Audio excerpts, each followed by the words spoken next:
संपूर्ण देशभर मदर्स डेचा उत्साह आहे आणि याच निमित्तानं अमेरिका ते न्यूयॉर्क सारख्या शहरांमध्ये रेस्टॉरंट्स गर्दीनं फुलून गेली आहेत। रोज स्वयंपाक करणाऱ्या आईला आज स्वयंपाक करावा लागू नये म्हणून इथे अनेक जण एकत्र भोजनाच्या निमित्तानं जमलेत आणि इथे कौटुंबिक आनंद यात्रा आज ठिकठिकाणी पाहत आहे। फॅमिली या निमित्ताने एकत्र येते आणि आईविषयीची कृतज्ञता याच्यातनं व्यक्त होते।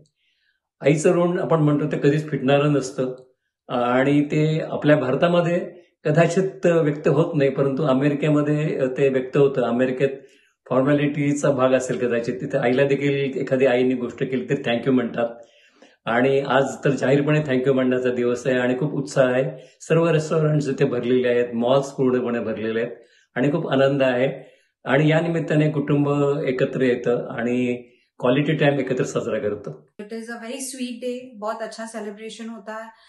नॉर्मली मैं सुबह उठती हूँ तो भी हम वो गिफ्ट्स देते हैं, कार्ड्स देते हैं, फ्लावर्स देते हैं। उसके बाद हम सब साथ में ब्रेकफास्ट या लंच करने जाते हैं एंड जस्ट जनरली पूरा दिन goes in a very nice way कि हम साथ में as a family give time to each other.